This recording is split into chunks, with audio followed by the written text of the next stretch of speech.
Hi everyone, welcome back or welcome to my channel. My name's Lizzie and today I am making a video that is inspired by Helen and Caroline from the Love to Sew podcast, because a couple of weeks ago their episode was about, or episode 17 was entitled How Big Is Your Pattern Stash? And I just found it a really interesting episode to listen to them chat about how many patterns they have, how they store their patterns, organisational inspiration, and I thought I'd take this opportunity to share my pattern stash with you guys because I thought it might be interesting. I'm a very nosy person, so if any of you want to make videos about your pattern stashes, I will watch your videos, so go ahead and make those videos. I really like seeing how other people organise their patterns.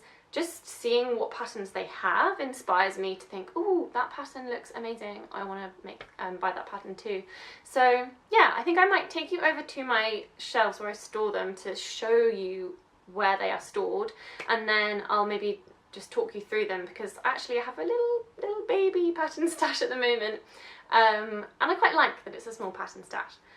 That's not in any way to say that it's bad to have a big pattern stash. I think you just have to have whatever kind of stash makes you happy. But yeah, mine's like a nice little baby version at the moment, which I'm sure will change as the years go by. So let me show you where my patterns live. So this is where my patterns live. This set of shelves is currently in our bedroom, and because that's sort of where we have storage space really. So this is a set of shelves in our bedroom. This is our bed over here, that's where I film. And this is where I keep my patterns. As you can see, I've got my fabric stash below, and on this shelf here is where I keep my patterns. And as you can see, it really must be a baby size stash because this is not a very big shelf. So this here is where I keep my little stack of printed patterns, and I can just grab them, slide them out, grab the one I want. It's nice and easy and accessible. And then behind some bigger things, like we've got some paper chase photo albums, which I love.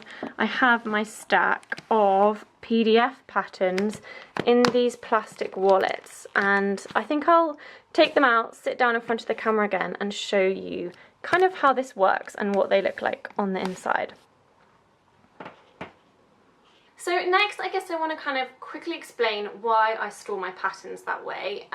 On the podcast, on the Love to Sew podcast, Helen and Caroline were talking about loads of different storage solutions. Some people have them like stacked in boxes and all that kind of thing.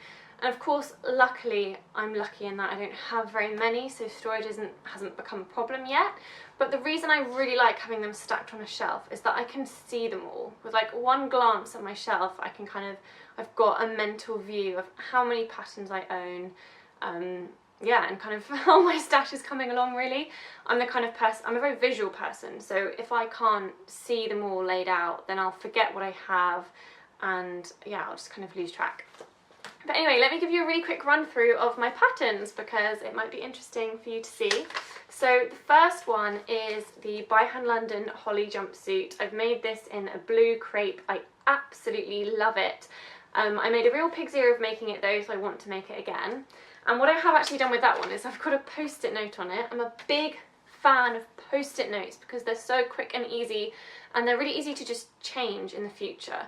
Like if I want to change it or write something different on that pattern. The post-it note says, pieces in clear file. So what that means is that I've actually traced this pattern, and so the pieces are in one of these like clear files, which I'll show you in a minute. So that's my first pattern. I've then got the New Look 6446 jumpsuit, which I absolutely love. I've made a bright green version. It's a really great pattern, and it taught me a few new techniques, which is great. Then I've got the New Look 6095 dress pattern, and I've made two versions of this shift dress at the top here. This was actually the very first thing I ever made in terms of dressmaking at a beginner's dressmaking class. So that was how I got into dressmaking. Was Alex bought me for Christmas a dressmaking class, a beginner's dressmaking class, but it was to make this dress, and with hindsight it was not a beginner friendly pattern. Like, it's only a shift dress, it's fairly simple, but for the first ever garment I made, it did have some tricky bits in it. Like, it had an invisible zip, it had an all-in-one arm and neck hole facing, so it had some things that were really, like, could have been avoided for a beginner, like a pure beginner class. But anyway, yeah, I'm not really that excited about this pattern in general, I have to say, but I will try and make it again in the future when inspiration strikes. I've then got the Tilly the Buttons Coco, which is my most used pattern. It's the second pattern I ever bought. So I did the shift dress class, then I did the Sew Over It Ultimate Pencil Skirt class, which I really enjoyed, and this was the first pattern I ever bought and tackled on my own. So I love this pattern. Tilly's patterns are brilliant. And then I have two patterns that I haven't sewn yet, which makes me feel guilty, which is again why I've only got a mini pattern, because I don't like to buy things too far in advance of when I know I'm going to use them. This is the Tilly the Buttons Etta dress, and I bought this a few months ago, but I just haven't found the perfect fabric for it yet. I'm really nervous about the fabric, and I really want to make sure that whatever fabric I choose has enough stretch and enough recovery that I'm not going to be left with a saggy bum, because that's what went wrong when I made this Sew Over It Ultimate Pencil Skirt, is I used fabric that wasn't stretchy enough, or it stretched but it didn't recover back again, and so I can't wear that pencil skirt because it's just saggy baggy. But I think I'm going to make it with some just black Ponte Roma, which I think is again why I haven't made it yet, because black just seems so boring. But I have to remember that it doesn't matter if it's boring if I'm going to wear it a lot, and I would wear a black dress like this to work a lot, so I think it would be a really good thing to make. So watch this space, maybe in the new year I'll make a black Etta dress. And then I've got the Nina Lee Southbank sweater, which I bought as soon as she released. I'm so excited about it because I want to make the cropped version. I'm not sure if you'll be able to see that on the back. Here's hoping. Yeah, there we go. But the cropped jumper is just exactly what I want to be wearing at this time of year. I want to be wearing cozy roll neck jumpers, but I want them to be cropped so that I can wear high-waisted jeans and high-waisted skirts underneath. Not with any flesh flashing, but I've got quite short legs, so it's just more flattering on me if my jumpers finish like just below my waist. So the reason I haven't made this yet is because Father Christmas is hopefully maybe going to buy me some fabric that I've picked out to make this with. So January is the plan for this one. So those are all my printed patterns. Oh, no it's not. I've also got the Tilly and the Button Love at First Stitch book. I won't go on about it because I talk about it all the time. This book is brilliant. It's absolutely perfect for beginners because it takes you through step by step. I absolutely love it. I've got 2 things left to make in this, but I've made everything else. So now I want to tell you about my plastic wallets here. So, first we have sewing machine instructions, don't need those. But these are basically like clear plastic wallets. They're the kind that are like open down one side, if that makes sense. So you can just slot things in and out really easily. So these are the pieces of my Holly jumpsuit in here that I've traced off. This is my ultimate pencil skirt pattern and instructions from when I did the class. This is my Ogden Cami, and I think this really showcases why I like these clear files, because I can fold the pattern pieces down to a sensible size, but I don't have to fold them too small. And then the instructions, I can just print like the front page of the, you know, the cover photo kind of thing, and maybe the, like here I've got the fabric requirements, can just pop those on like an A4 page, print them off, and then it's just so nice and easy to see what it is, and I really, really like that. Then I've got the Jennifer Lauren Hunter tank, which looks like this. Then again, I've got just a whole bunch of files like this for kind of pattern hacks. So when I've hacked a pattern, this for example is I've hacked the Sew Over It Ultimate Pencil Skirt to add ruffles and to turn it into a dress. And obviously when I've worked really hard to hack a pattern and like trace off a new pattern piece, I want to keep the pattern piece, right? So just shoving it in one of these little clear files, popping a post-it note in there is so quick and easy. Don't get me wrong, it would be lovely to maybe have the time and the effort to create beautiful labels and stick them all on, but it's just too time consuming. I'm just not going to keep that up.